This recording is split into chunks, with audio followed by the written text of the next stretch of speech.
اکابر مقتدا اور پیشواؤں میں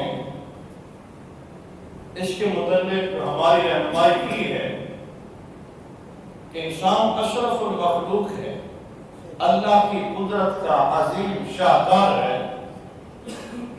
اس حضرت انسان کے لیے اللہ کا سب سے بڑا اور عظیم تحفہ کون سا ہے؟ تحفہ جس بندے کو دیا جاتا ہے وہ تحفہ اس بندے کے معیار کے مطابق ہوتا ہے۔ بچہ ہوتا ہے تو بچے کا تحفہ بچے کے مطابق ہوتا ہے، بڑا ہو تو اس کا تحفہ اس کے مطابق، باپ کو کوئی چیز دینی ہو تو باپ کی شان کے مطابق ہوگی، بہن کو تحفہ دینا ہے تو بہن کی عظمت کے مطابق ہوگی، استاد کو تحفہ دینا ہے تو استاد کے مقام کے مطابق ہوگا، شیخ کامل کو تحفہ پیش کرنا ہے تو اس شیخ کامل کے مرتبے اور مقام کے مطابق تحفہ ہوگا۔ انسان اللہ کا نائب ہے، کس کا نائب ہے؟ اب تحفہ رب دے رہا ہے تو یقیناً انسان کی عظمت کے مطابق ہوگا۔ پھر دینے والا رب ہے اور لینے والا انسان ہے، اور دیا اس کو جا رہا ہے جو اللہ کی قدرت کا عظیم شاہکار ہے۔ ورنہ بڑی بڑی مخلوق میں نے پیدا کی، آسمان ہے، زمین ہے، پہاڑ ہے، نباتات ہیں، باقی مخلوقات ہیں، لیکن میری قدرت کا جو عظیم شاہکار ہے کوئی اور مخلوق نہیں ہے، ورنہ وہ صرف اور صرف حضرت انسان ہے، جس کی تخلیق سے بھی پہلے رب نے اس کے سر پہ اپنی نیابت کا تاج سجایا۔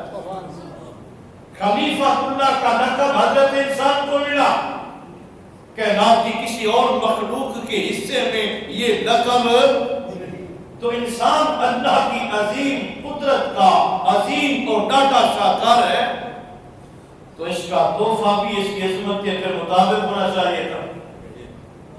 وہ سب سے بڑا تحفہ رب نے اس حضرت انسان کو کون سا دیا، وہی آپ کی سسٹم میں ہم نے سمجھنا ہے۔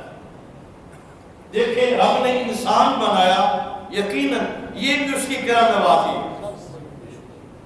اس سے بڑا کرم اللہ نے مسلمان اور سارے نبیوں کے سردار کا امتی اور غلام بنایا، یہ بھی اللہ کی طرف سے تحفہ ہے۔ اللہ نے دنیا میں بھیجا، یہ بھی رب کا کرم اور اللہ کا انعام ہے۔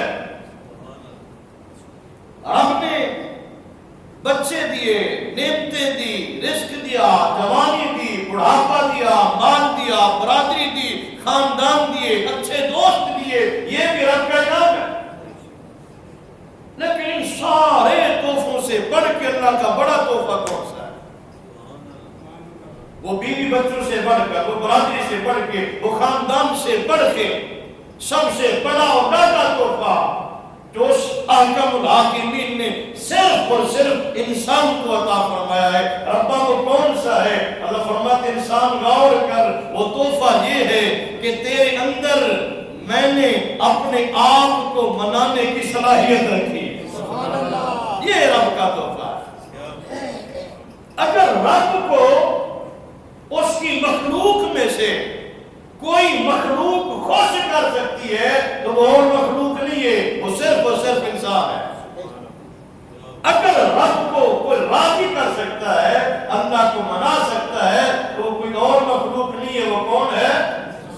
صرف اور صرف انسان۔ اس انسان میں رب نے یہ صلاحیت رکھی، اس انسان کے اندر اللہ نے یہ استعداد رکھی ہے، یہ چاہے تو اپنے کریم رب کو راضی کر سکتا ہے، یہ چاہے تو اپنے رب کو خوش کر سکتا ہے۔ باقی کائنات کی ساری چیزیں اللہ نے اسی انسان کی خدمت کے لیے پیدا کی، اپنے آپ کو راضی کرنے کے لیے نہیں، رب نے اپنے آپ کو خوش کرنے کے لیے پیدا نہیں کی، اس انسان کی ڈیوٹی کے لیے۔ اس کی صرف دو مثال، یہ سورج اتنا بڑا جو افق آسمان پہ چمک رہا ہے، زمین سے 10 گنا یہ بڑا ہے، اور فی گھنٹے کی رفتار سے 1000 کلومیٹر کا سفر طے کر رہا، 360 فرشتے جو اس کے ساتھ موکل ہیں، جو زنجیروں کے ساتھ جکڑ کے اس کو چلا رہے ہیں. یہ سورج کس کی ڈیوٹی دے رہا؟ اللہ کی ڈیوٹی دے رہا. یہ طلوع ہوتا ہے تو کیا اس میں اللہ کو فائدہ ہوتا ہے یا اللہ کے بندوں مخلوق کو؟ انسان کے فائدے کے لیے. اللہ قرآن میں فرماتے ہیں وَجَعَلْنَا النَّهَارَ مَعَاشًا، ہم نے دن بنایا ہے تیری روزی کے لیے. اگر ہم دن نہ بناتے، سورج نہ چمکتا، روشن نہ ہوتا، اندھیرا ہی اندھیرا ہوتا، انسان تو کماتا کیسے؟ اتنا بڑا سورج انسان کی ڈیوٹی کر رہا ہے، اتنا بڑا سورج انسان کی خدمت کر رہا ہے. وَالشَّمْسُ تَجْرِي لِمُسْتَقَرٍّ لَهَا ذَلِكَ تَقْدِيرُ الْعَزِيزِ الْعَلِيمِ. فرمایا سورج اپنے مستقر پہ چل رہا ہے. ذَلِكَ تقدیر، یہ تقدیر ہے اس ذات کی جو عزت والا بھی ہے اور حکمت والا، علم والا بھی ہے. انسان سوچ تو صحیح، اتنا بڑا سورج تیری ڈیوٹی دے رہا ہے. ایک مرتبہ ہم نے حکم دیا سورج تو نے میرے بندوں کو روشنی پہنچانی ہے، میری کائنات کو تو نے اپنے نور سے روشنی سے جگمگانا. انسان سوچ تو صحیح، اس سورج میں ایک دن بھی اللہ کے حکم کی نافرمانی اور کبھی ایک دن بھی نہیں عرض کیا اللہ اے تیرے بندوں کو، تیری خلقت کو، تیری کائنات کو روشن کر کر کے تھک گیا ہوں، ایک دن تو مجھے ریسٹ کے لیے دے. کبھی سے سورج نے چھٹی؟ جب سے اپنا حکم ہوا انسان کی خدمت کر رہا، انسان کی ڈیوٹی دے رہا ہے. انسان کو سوچ تو صحیح، رب نے کن عزتوں سے تجھے نوازا ہے، کن کن مقامات اور کن مہربانیوں سے رب نے تجھے نوازا ہے. اتنا بڑا سورج تیری ڈیوٹی دے، تیری نوکری کرے اور تو بے نیاز کی بات نہ مانے تو پھر بات تو نہ ہوئی نا. یہ سورج کے بعد چاند بھی انسان کی ڈیوٹی دے رہا ہے. وَالْقَمَرَ قَدَّرْنَاهُ مَنَازِلَ، چاند کی ہم نے منزلیں وہ معین کی ہے، مقرر کی ہے. یہ پہلی کا چاند ہے، یہ دوسری کا چاند ہے، یہ تیسری کا چاند ہے، یہ 14ویں کا چاند ہے، مہینہ ختم ہو گیا. یہ چاند اور یہ ستارے اگر رات کے وقت نہ ہو، اتنا اندھیرا ہو کہ بندے کو اپنا ہاتھ بھی نہ سوچے، انسان کو اپنا ہاتھ بھی نظر نہ آئے. اتنا بڑا سورج اور اتنا بڑا چاند، یہ انسان کی نوکری کر رہا ہے، یہ انسان کی خدمت کر رہا ہے، نوکری کر رہا ہے. انسان اتنی اللہ کی عظیم تخلیق میں سے چیزیں تیری نوکری کریں اور تو رب کا نائب ہو کے بھی اللہ کو نہ منا ہے. وہ ساری نعمتیں تیرے لیے تخلیق فرمائے، سورج تیرے لیے، اس کی روشنی تیرے لیے، اس کا گھٹنا بڑھنا تیرے لیے، سردی گرمی تیرے لیے، بہار خزاں تیرے لیے، ہوائیں چلے تو تیرے لیے، بارشیں برسے تو تیرے لیے، زمین گندم اگائے تو تیرے لیے، درخت پھل دے تو تیرے لیے. اب کائنات کی فرمایا ساری نعمتیں تیرے لیے ہیں اور تو صرف ہمارے لیے. تو دنیا کے دلدل میں آ کے پھنس گیا، خدا کی محبت تیرے دل سے نکل گئے، اللہ کی طرف نوازیت وہ اس کی مہربانیاں تیرے سوچ اور فکر سے بالکل مفقود ہو گئی. اس لیے ایک مقام پہ بڑی محبت کے انداز میں اللہ نے ڈائریکٹ حضرت انسان کو خطاب کیا، فرمایا یا ایھا الانسان، او انسان. یہ خاص طور پہ کسی نبی کو خطاب نہیں ہے، یہ بالخصوص کسی رسول کو خطاب نہیں ہے، اللہ حضرت انسان سے خطاب کر رہا ہے. انسان سوچ تو صحیح، تو کتنی عظمتوں کا مالک ہے کہ آقا الحاکمین ڈائریکٹ تجھ سے بات کر رہا ہے. اللہ کی محبت کے انداز پہ ذرا غور کرنا. رب کا قرآن دعوت فکر دے رہا ہے، کائنات کی کسی اور مخلوق کو نہیں، اللہ انسان سے خطاب کر رہا ہے. یا ایھا الانسان، او انسان،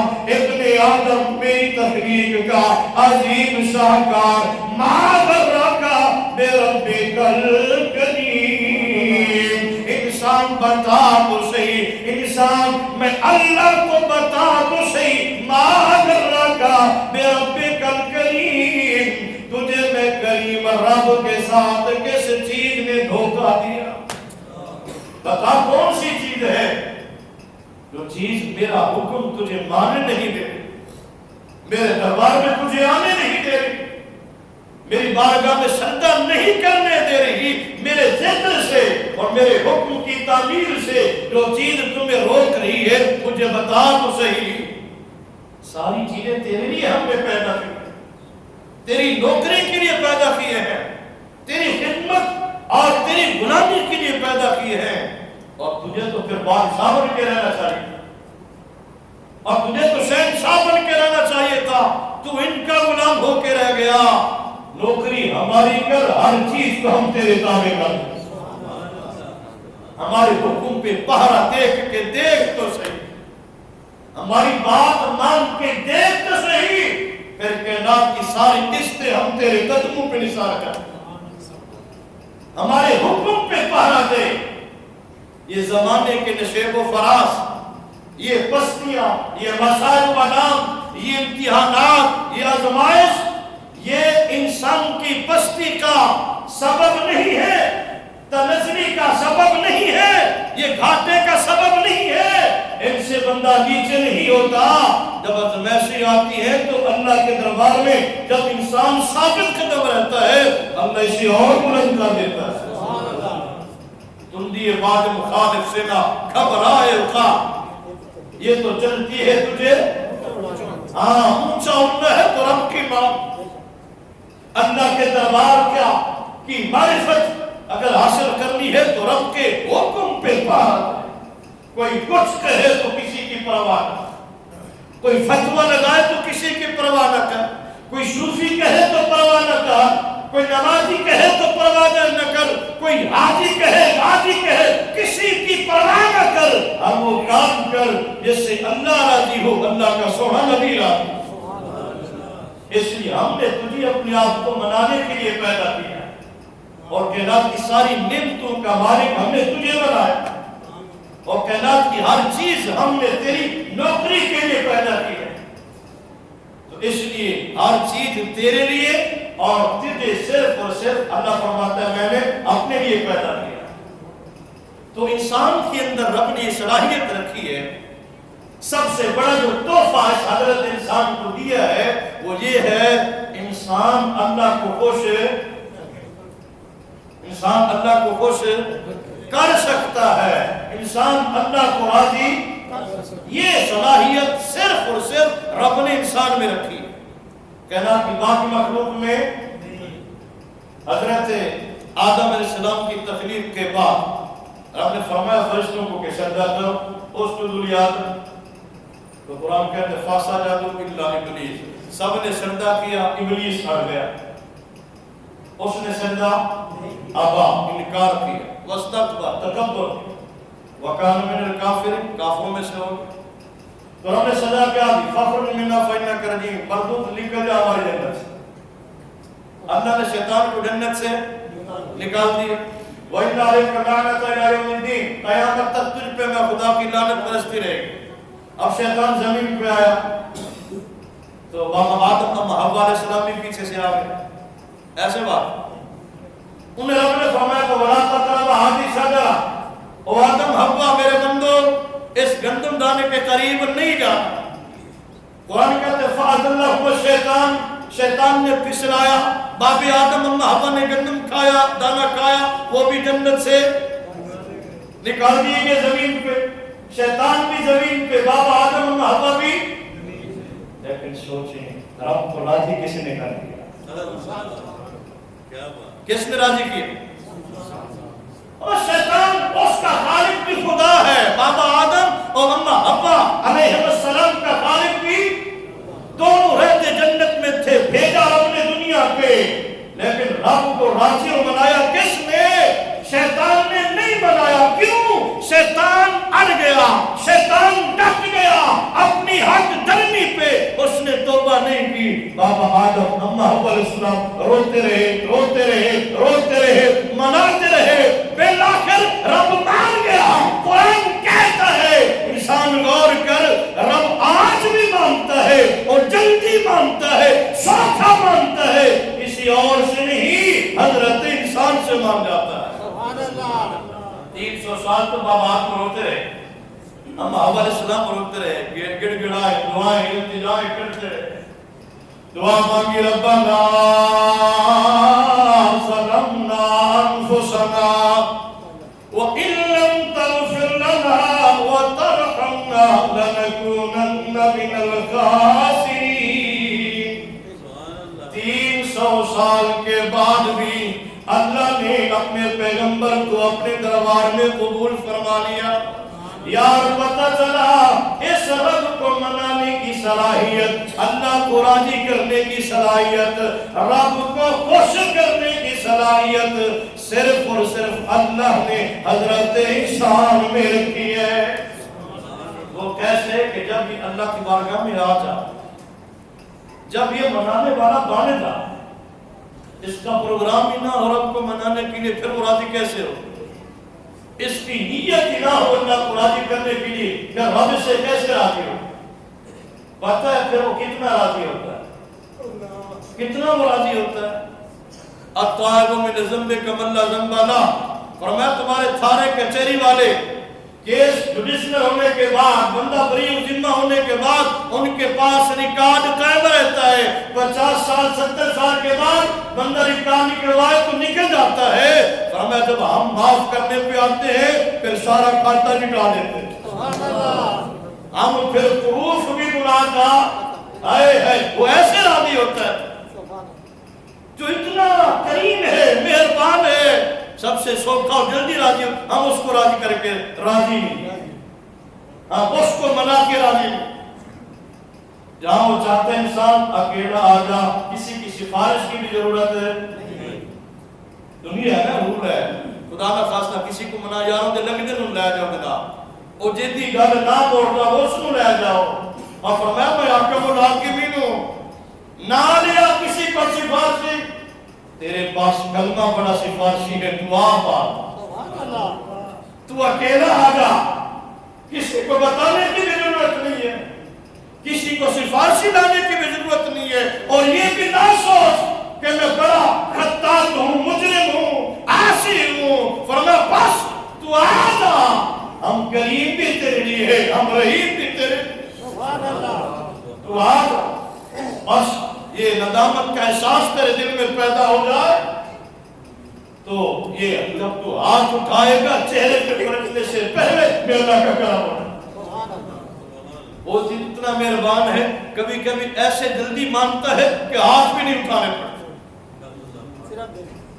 کبھی کبھی ایسے جلدی مان جاتا ہے اور ایسے راضی ہوتا ہے ہاتھ بھی نہیں اٹھانے پڑتے، وضو بھی نہیں کرنا پڑتا، اس کی بارگاہ میں بھی نہیں آنا پڑتا، وہ ایسا مہربان۔ فاروق اعظم عمر بن خطاب رضی اللہ عنہ کا دور، آپس سے بازار گزر رہے ہیں، دیکھا ایک نوجوان سامنے سے آ رہا جس کے ہاتھ میں شراب کی بوتل تھی، اس نے عمر بن خطاب کو دیکھا، جسم پہ کپ کپی تاری ہو گئی، پسینہ چھوٹ گیا جسم، پاؤں سے زمین نکل گئی، یہ بندہ معاف نہیں کرے، عدل و انصاف کا عمر پیکر ہے، آج مجھے کوڑے لگے۔ جوان کی نظر فاروق اعظم پہ پڑی، ان کی سزا یاد آئی، اب آتے آتے اس نے اللہ کی بارگاہ میں کہ ربا اس بندے سے کی سزا سے مجھے آج بچا لے، میں توبہ کرتا ہوں اندر تیری نافرمانی کی۔ سبحان اللہ، دیکھیں وہ کتنا مہربان۔ بندے کہتے ہیں کہ فلاں کے پاس جاؤ وہاں خدا ملے گا، فلاں کے پاس ٹھیک ہے اللہ والوں سے اللہ ملتا ہے، وہ فرماتا ہے مجھے کہیں نہ ڈھونڈ، میں تو تیری شاہ رات کے بھی زیادہ قریب ہوں۔ انسان تیری فکر تیری سوچ تیرے اتنا قریب نہیں ہے جتنا میں اللہ تیرے قریب ہوں اپنی رحمت کے اعتبار سے۔ یہ شرابی آپ کے اندر شراب کی بوتل ہے اور عمر بن خطاب کا دور کا دو راستہ دے،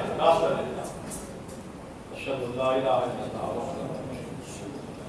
واشهد ان محمدا عبده ورسوله.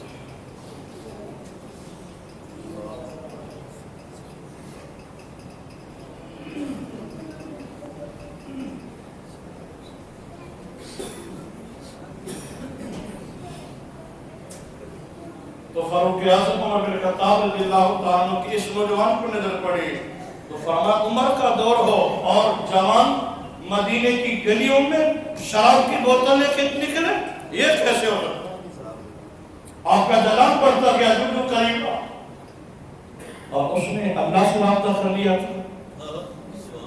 کس سے رابطہ؟ آئے یار پتہ چلا رب سے رابطہ کرنے کے لیے مسجد میں آنے کی لازمی ضرورت، ہر جگہ پہ اسے رابطہ ہو سکتا ہے. وَهُوَ مَعَكُمْ أَيْنَمَا كُنتُمْ، تم جہاں کہیں بھی ہو اس کی رحمت ہر وقت وہ رحمت کے اعتبار سے تمہارے ساتھ ہی ہے.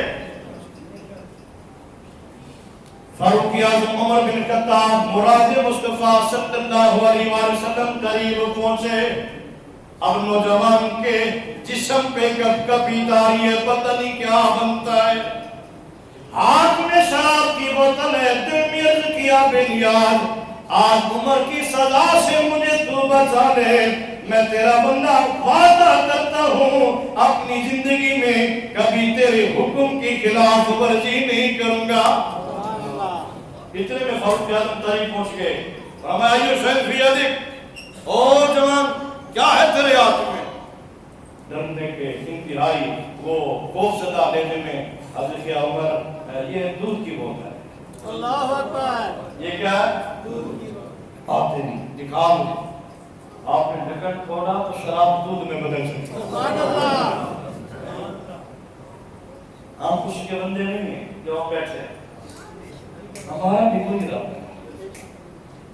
ہم اسی کو استمتاع کرنے کے لیے منانے کے لیے بیٹھے ہیں.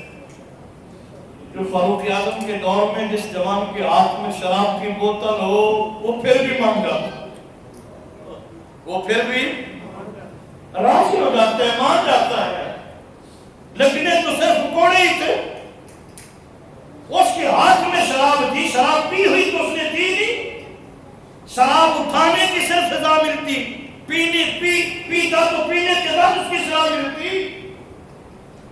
اللہ نے اس کی رحمت نے یا اس کے کرم نے یہ بھی گوارا نہیں کیا جب اس بندے نے مجھے منا لیا ہے تو عمر کے سامنے رسوا کیسے کروں. سبحان اللہ.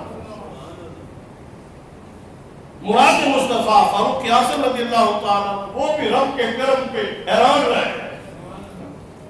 پتہ فاروق اعظم کو بھی تھا نا کہ سامنے بندہ آ رہا ہے، اس کا کانپنا، اس کے جسم پہ لرزہ طاری ہونا، اس کا خوف زدہ ہونا، اس کے بتانے کا جو انداز تھا سمجھ آ رہی تھی یہ بندہ واقعی مجرم تھا، یہ دودھ لے کے نہیں آ رہا تھا. فاروق اعظم ربا تو ایڈا مہربان ہے، تو اتنا کریم ہے اپنے بندوں پہ. جب راضی ہونے پہ آتا ہے تو ہاتھوں میں شراب کی بوتل ہو، جب تو مان جاتا ہے تو شراب کی بوتل کو بھی تو دودھ میں تبدیل فرما دیتا ہے. وہ اتنا مہربان، وہ اتنا کریم ذات ہے. تو اللہ نے یہ صلاحیت حضرت انسان میں رکھی، یہ استعداد رب نے حضرت انسان میں رکھی ہے کہ انسان کو سب سے بڑا تحفہ جو رب نے دیا ہے وہ یہ ہے کہ انسان اللہ کو منا سکتا ہے، انسان اللہ کو راضی کر سکتا ہے. اور اس کو راضی کرنے کے لیے کسی کے پاس ضروری نہیں ہے کہ بندہ جہاں بھی جائے، جس جگہ پہ بیٹھ جائے، رب کی رحمت اسے اپنے آغوش میں لے. التائب من الذنب کمن لا ذنب لہ، فرمایا رجوع کرنے والا، میرے دربار میں آنے والا، پلٹنے والا، واپس آنے والا، میری رحمت کا طلبگار بن کے وہ ایسے ہو جاتا ہے کمن لا ذنب لہ، گویا کہ اس بندے نے گناہ کیا ہی کیوں. سبحان اللہ. پھر یہاں وقت کی قید میں نہیں ہے، عمر کی قید بھی کوئی. یہ عمر ہوگی، اب میں رب کو کیسے مناؤں؟ میرے تو گناہ اتنے زیادہ ہو گئے ہیں، میں اب کیسے مناؤں؟ میں نے تو رب کی نافرمانی اتنی کی، اب میں کیسے مناؤں؟ میں تو کہتا ہوں یہ جو سوچ پیدا ہو جاتی ہے اب کیسے، یہ بھی رب کی رحمت ہے. چاہے تو وہ یہ سوچ بھی پیدا نہ کرے، چاہے تو یہ فکر بھی حضرت انسان کی سوچ میں کبھی بھٹکے ہی نہ، تو جو رب یہ فکر پیدا کر رہا ہے سمجھو رب کی رحمت متوجہ ہو رہی ہے۔ کنز المال کی حدیث پاک ہے، ایک انتہائی بوڑھا آدمی سوٹی کے سہارے پہ امام الانبیاء کی بارگاہ میں آتا رہا، انتہائی ایجڈ، محبوب کریم علیہ السلام نے اس بندے کو اٹھ کے استقبال کیا، ان کو پاس بٹھایا، ان بزرگوں نے 3 باتیں کی، آج کی حضور بوڑھا ہو چکا ہوں، صحیح طریقے سے میں تو نماز بھی نہیں پڑھ سکتا، کمر میری جواب دے، گھٹنے میرے رہ گئے، مجھ سے سجدہ بھی صحیح طریقے سے نہیں ہو پاتا، قیام کرنے کی بھی میرے اندر قدرت نہیں ہے۔ فرمایا اچھا اور بات، آج کی حضور بڑھاپے کی وجہ سے میدان جہاد میں بھی نہیں جا سکتا، وہاں بھی جوانوں کی ضرورت ہوتی ہے، ہمت والوں کی۔ فرمایا اور بات، غریب ہوں صدقہ خیرات بھی نہیں کر سکتا۔ بات سمجھ آ رہی ہے؟ نہ سجدہ ٹھیک ہو سکتا ہے، نہ قیام، نہ رکوع کی طاقت ہے، غریب ہوں، جہاد صدقہ خیرات کی طاقت نہیں ہے، اور بڑھاپے کی وجہ سے جہاد پہ نہیں جا سکتا۔ حضور فرمایا پھر آج کی حضور اب اگر میں کلمہ پڑھ لوں اللہ قبول کر لے گا۔ اللہ اکبر۔ بڑھاپے کی وجہ سے نماز بھی یعنی کہ بندہ کسی کھاتے جا رہا ہے، نہ اپنے کام دا نہ اولاد دے کام دا، نہ برادری دے کام دا۔ حضور بڑھاپے کی وجہ سے گھٹنے جواب دے گئے، اب کلمہ پڑھنا چاہتا ہوں، بوڑھا ہوں جہاد پہ نہیں جا سکتا، جوانوں کی ضرورت ہوتی ہے، غریب ہوں، لیکن میں کلمہ پڑھ لوں تو اسلام کہے اب زکوٰۃ بھی دو، صدقہ بھی دو، کیا حضور صاحب نصاب نہیں ہو، غریب آدمی ہو، اب فرمائیں کلمہ پڑھو اللہ راضی ہو جائے گا۔ اللہ اکبر۔ میں نے سوچا اگر انسان میں سے کوئی اور مخلوق یہ سوال کرتی تو ان کے لیے ہاں نہیں تھے۔ یہ حضرت انسان ہے جس کے اندر رب نے یہ صلاحیت رکھی ہے، یہ جب بھی آ جاتا ہے اللہ راضی ہو جاتا ہے، سبحان اللہ۔ یہ جب بھی آئے اللہ اس سے مان جاتا ہے، رب کی روٹی رحمت انسان کو واپس نصیب ہو جاتی ہے۔ تو جب اس بوڑھے نے ایجت نے کریم اللہ کے محبوب کے دربار میں عرض کیا حضور کسی کھاتے کا نہیں، نہ صدقہ دے سکتا ہوں، نہ خیرات دے سکتا ہوں، نہ زکوٰۃ دے سکتا ہوں، نہ حج کر سکتا ہوں، نہ میدان جہاد میں جا سکتا ہوں، نہ نماز کامل طریقے سے ادا کر سکتا ہوں، حضور آپ بھی کلمہ پڑھوں اللہ راضی ہو جائے گا۔ فرمایا آ جا، اسلام کا گلشن آج بھی تجھے تک رہا۔ سبحان اللہ۔ اللہ کی رحمت آج بھی تیرا انتظار کر رہی ہے۔ تو جو بوڑھوں کو، نوجوانوں کو، اپنوں کو، بھائیوں کو جو بھی آ جائے اللہ کے دربار میں رب کی رحمت ایسے بندوں کو خالی واپس لوٹاتی نہیں۔ کوئی حضرت انسان ہے، اشرف المخلوق ہے، اللہ کی قدرت کا یہ عظیم شاہکار ہے، صرف اس انسان میں رب نے یہ صلاحیت رکھی ہے، اور یہ صلاحیت اللہ نے دی ہے، یہ کمال اللہ نے عطا کیا ہے، کسی دنیا کے بندے سے سیکھا ہوا یہ کمال نہیں ہے۔ یہ کلمے کی بنیاد پہ ہر مسلمان کے اندر چاہے وہ امیر ہے، وہ غریب ہے، عربی ہے، اجمی ہے، شاہ ہے، گدا ہے، یہ صلاحیت ہر بندے کے اندر رب نے رکھی ہے کہ انسان اللہ کو راضی کر سکتا ہے۔ انسان ہی ہے جو رب کو خوش کر سکتا ہے، انسان ہی ہے جو اللہ کو منا سکتا ہے۔ جب رب راضی ہو جاتا ہے تو سابقہ سارے گناہوں پہ معافی کا قلم پھیر کے اس آنے والے کو اپنا محبوب بنا لیتا ہے۔ اس لیے فرمایا وَلَقَدْ كَرَّمْنَا بَنِي آدم، ہم نے عزت کا تاج کسی اور مخلوق کے سر پہ نہیں رکھا، انسان عزت کا تاج ہم نے تیرے سر پہ رکھا، عزت کا تاج حضرت انسان کے سر پہ رکھا ہے۔ پھر وہ فرماتا ہے مَالَكُمْ لَا تَرْجُونَ لِلَّهِ وَتَعَالَىٰ، میرے بندو تمہیں کیا ہو گیا؟ میں عزت دینا چاہتا ہوں، میں اللہ تمہیں عزت دینا چاہتا ہوں اور تم عزت لینا ہی نہیں چاہتے۔ میں چاہتا ہوں کہ آ جاؤ، میں راضی تم سے ہو جاؤں گا، میں تمہاری بات کو مان لوں گا، تمہاری توبہ کو قبول کر لوں گا، تمہارے گناہوں کو معاف کر لوں گا، اور تم میرے دربار میں آ کے راضی کیوں نہیں؟ تم مجھے منا کے راضی کیوں نہیں؟ مالکم، تمہیں کیا ہو گیا؟ آج بھی رب کی رحمت دعوت دے رہی ہے، اس رحمت اور اس کی ابر کرم کا ایک چھینٹا بھی اللہ ہمیں نصیب فرما دے، ہماری دنیا بھی سنور جائے گی اور ہماری آخرت بھی سنور جائے گی۔ اللہ اپنی رحمت سے مسلم امت کے ہر فرد کو مالا مال